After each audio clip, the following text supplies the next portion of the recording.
दोस्तों, आज की जो मैं आपको कहानी सुनाने जा रहा हूँ उसे सुनकर आप भी चौंक जाएंगे। दरअसल कहानी ही कुछ ऐसी है। दरअसल होता क्या है, एक 7 साल का बच्चा 5 साल की बच्ची के साथ बलात्कार कर देता है और बलात्कार भी कुछ इस तरह से करता है कि लड़की खून से लथपथ हो जाती है। उसके बाद उसकी माँ उस बच्ची को लेकर थाने जाती है। थाने में जाकर उसके खिलाफ रिपोर्ट लिखवाती है और रिपोर्ट लिखवाने के बाद जब उस बच्चे के बारे में पता चलता है पुलिस वालों को, तो वो भी चौंकने पर मजबूर हो जाते हैं। और उसके आगे क्या होता है दोस्तों, आपको कहानी से पता चलेगा। दरअसल आप लोग ये सोचेंगे कि शायद मैं ऐसे ही कोई मनगढ़ंत कहानी सुना रहा हूँ आपको, लेकिन ऐसी बात नहीं है। मैंने इस कहानी के बारे में जब पढ़ा था ना, तो मैं भी सोचने पर मजबूर हो गया। आप चाहेंगे तो ये देखिए, मैंने सारे अखबारों की कटिंग जो है आपके सामने लगा ली है। इस पर आप साफ साफ पढ़ सकते हैं कि क्या हुआ था क्या नहीं हुआ। और आज मैं बस आपको यही समझाना चाहूँगा। दरअसल 7 साल का बच्चा रेप कर सकता है तो कैसे कर सकता है, ऐसा क्या हुआ, और आप अपने बच्चों को ऐसा करने से कैसे रोक सकते हैं, आज की कहानी से हम लोग जानेंगे। नमस्कार दोस्तों, मैं गौरव शर्मा और आप देख रहे हैं गौरव शर्मा सफ़र।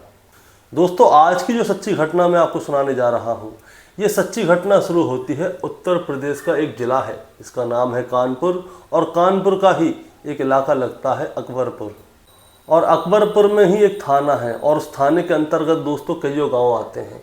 उस गांव में से एक महिला आती है 19 सितंबर 2023 को अकबरपुर थाने में, और वहां पर आके कहती है कि साहब, मेरी एक बच्ची है जिसकी उम्र महज 5 साल है। वो उस बच्ची को अपने साथ लेकर आई होती है, जिसके कि नीचे से कपड़े ख़राब हो रहे होते हैं, खून में लाल हो रहे होते हैं, और वो बताती है कि मेरी बच्ची के साथ में गांव में किसी ने बलात्कार कर दिया है और आप हमारी शिकायत दर्ज कीजिए, और जिसने इसका बलात्कार किया है आप उसे गिरफ्तार कीजिए। अब दोस्तों, जो महिला अपनी बच्ची को अपने साथ में लेकर आई होती है, उसके साथ में उसके परिवार के, उसकी फैमिली के बहुत सारे लोग भी होते हैं। अब जैसे ही उसे पता चलता है कि कोतवाल साहब अंदर बैठे हैं, तो वो तुरंत अपने साथियों के साथ में कोतवाल साहब के पास पहुंच जाती है। कोतवाल साहब का नाम होता है सतीश सिंह। अब सतीश सिंह साहब से कहती है वो कि सर, मेरी बच्ची के साथ में बलात्कार हो गया है, आप हमारी मदद कीजिए। गांव में कोई भी हमारी सुनने के लिए तैयार नहीं है, वो सब लोग सिर्फ इस मामले को दाबना चाहते हैं। अब सतीश सिंह कहते हैं कि हुआ क्या है, सारी बात आप हमें बताइए। अब हुआ क्या था दोस्तों, जो 5 साल की बच्ची थी उसके नीचे से कपड़े सारे ख़राब हो रहे थे, खून में हो रहे थे। सतीश सिंह जो होते हैं कोतवाल, वो पहले तो देखते हैं थानेदार साहब कि अरे इसके कपड़े हो रहे हैं, तो सबसे पहले क्या किया जाता है, उस बच्ची को मेडिकल के लिए हॉस्पिटल पर भेजा जाता है कि ताकि पता चल सके कि इस बच्ची के साथ बलात्कार हुआ है या नहीं, अगर हुआ है तो कितने लोगों ने किया है। उसके बाद में सतीश सिंह जो होते हैं उस महिला से पूछते हैं कि किस जगह की ये घटना है, कहाँ पे हुआ है, तुम्हें किस पे शक है। तो वो महिला कहती है कि साहब, मुझे साफ साफ सारी चीज़ पता है कि कहाँ पे हुआ है, कहाँ पे नहीं हुआ। अब सतीश सिंह के साथ वो महिला अपने गांव पहुंचती है और गांव में जाके एक घर की ओर इशारा कर देती है। अब घर की ओर इशारा करती है तो पुलिस वाले क्या होते हैं, उस घर में घुस जाते हैं। अब उस घर में घुस जाते हैं तो पूछा जाता है कि हाँ भाई, किसने बलात्कार किया, किसके बच्ची के साथ, 5 साल की बच्ची के साथ। अब जैसे ही उस बच्ची के जो लड़का था, उसके परिवार वाले क्या करते हैं, बलात्कार जो किया है इसने किया है, उस बच्चे की तरफ इशारा करते हैं। उस बच्चे की उम्र महज 7 साल होती है। अब 7 साल बच्चे की उम्र है, अब ये बलात्कार कैसे करे। पुलिस वाले भी ये सोचने पर मजबूर। वो कहते हैं कि इसने बलात्कार किया है, वो कहते हैं हाँ। अब बच्चे ने बलात्कार किया है तो 7 साल का बच्चा आखिर बलात्कार कैसे कर सकता है दोस्तों। क्योंकि होता क्या है, जो उत्तेजना जो होती है ना, वो उम्र के साथ साथ बढ़ती है। लेकिन अभी 7 साल का बच्चा है, उसको तो ये समझ भी नहीं होगी कि बलात्कार क्या है क्या नहीं है।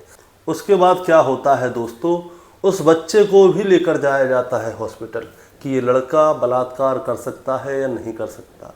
अब इन दोनों का चेकअप हो रहा है।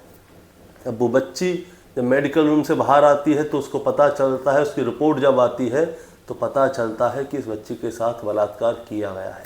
अब बच्ची के साथ बलात्कार किया गया है तो होता क्या है, अब वो बच्ची तो कुछ समझ नहीं पा रही थी, तो उसकी माँ से पूछा जाता है कि इसके साथ हुआ क्या और आपको कैसे पता चला। तो वो उसकी माँ बताती है, दरअसल साहब हुआ ये था कि ये बच्ची जो है घर के बाहर खेल रही थी। ये लड़का इस बच्ची के साथ खेलता है, दोनों की उम्र बराबर की सी है, 5 और 7 साल है। ये दोनों खेला करते हैं और इन बच्चों के ऊपर कोई शक भी नहीं करेगा कि ये कुछ ऐसा गलत भी कर सकता है। अब होता क्या है, ये लड़का जो है घर में अकेला था। अब घर में अकेला था तो इस बच्ची से कहता है कि आ जाओ हमारे घर में खेलेंगे।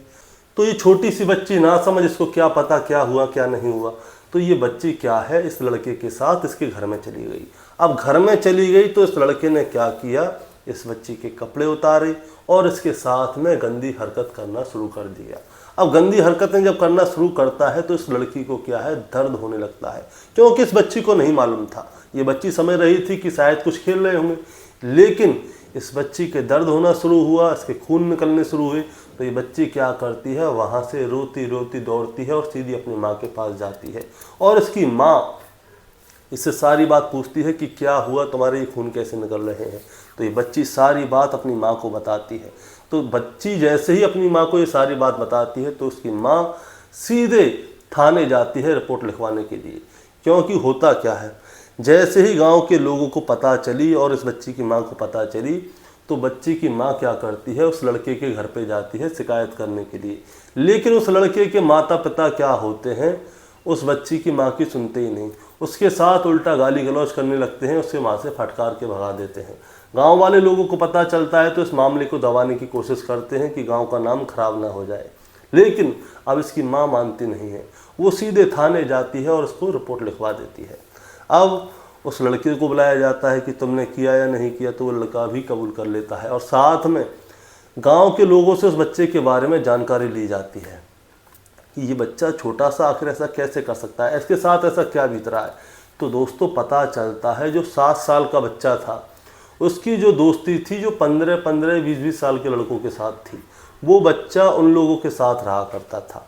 साथ ही उसके पास में एक एंड्रॉयड मोबाइल भी था, जिस मोबाइल में क्या हुआ था, वो बच्चा पॉर्न वीडियो देखा करता था। ऐसी वेबसाइट मिली थी जिनमें की गंदी गंदी वीडियोज़ आती हैं और उसके मोबाइल में भी कुछ गंदी वीडियोज़ मिलती हैं। दरअसल बात ये थी दोस्तों, जो बच्चा था वो गांव के बड़े दोस्त लड़कों के साथ दोस्ती करता था, तो बड़े लड़के जो होते थे उसके सामने उल्टी सीधी बातें किया करते होंगे कि मैंने ये कर दिया, कि मैंने वो पटा ली, मैंने उसके साथ ये कर दिया। तो इस लड़के के मन में भी ये सारी चीज़ें आई कि मैं भी ऐसा करके देखूं। तो उस लड़के ने क्या किया, वीडियो देखता ही था मोबाइल में, तो इस छोटी सी बच्ची 5 साल की बच्ची को अपने पास बुला लिया। इस लड़के को कुछ भी समझ में नहीं थी कि क्या करना है क्या नहीं करना है, लेकिन ये बच्चा क्या है, वीडियो और अपने बड़े दोस्तों की इस गलत संगति की वजह से ये सारे काम कर बैठता है। अब ये 7 साल का बच्चा ये कांड कर गया, लेकिन दोस्तों पुलिस वाले इसे गिरफ्तार करें तो कैसे करें। दरअसल हमारे देश के कानून में एक बहुत सारी मिस्टेकें हैं, तो एक और मिस्टेक है। मिस्टेक ये है कि 9 साल से छोटी उम्र का बच्चा अगर कोई गलती कर देता है, किसी को मार देता है, गलत बलात्कार करता है, चोरी करता है, कुछ भी करता है, तो उसको ना समझी समझा जाएगा, उसको कानून वो कहते हैं जुल्म नहीं समझा जाएगा। अब 7 साल के बच्चे ने ये सब कुछ किया है, पुलिस वालों ने इसको गिरफ्तार भी नहीं किया, लेकिन शायद हो सकता है कि इस बच्चे को लेकर वो बाल सुधार गृह में जाएं और उसके बाद क्या हो वो सारी चीज़ें मैं आपको दोस्तों बताऊंगा। लेकिन इस कहानी को सुनाने का मतलब आपको परेशान करना या विचलित करना नहीं था, बस आपको समझाना था, बताना था और जताना था कि हमारे जो बच्चे हैं उनकी दोस्ती और उनकी संगति पे भी हमें नज़र रखनी चाहिए कि वो बच्चे किसके साथ बैठ रहे हैं और उठ रहे हैं। और साथ में ही आजकल माता पिता क्या करते हैं, अपना फ्री टाइम पाने के लिए बच्चों के हाथ में मोबाइल दे देते हैं। तो मोबाइल भी हमें चेक करना चाहिए कि आखिर उस बच्चे वो मोबाइल में बच्चा क्या कर रहा है, गेम खेल रहा है, वीडियो देख रहा है तो कैसी वीडियो देख रहा है।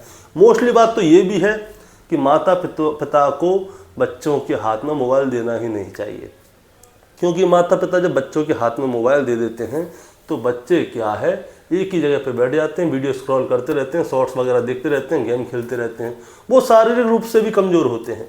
बाकी दोस्तों आपको कुछ कहना है इस कहानी के बारे में तो आप हमें ज़रा कमेंट में सजेस्ट कीजिए, अपनी राय भी दीजिए, और चैनल पे नए हैं तो चैनल को सब्सक्राइब कर दीजिए ताकि रोज़ाना शाम को 8 बजे मैं आपके लिए ऐसी ही सच्ची घटना की वीडियो लेकर आ सकूँ। नमस्कार।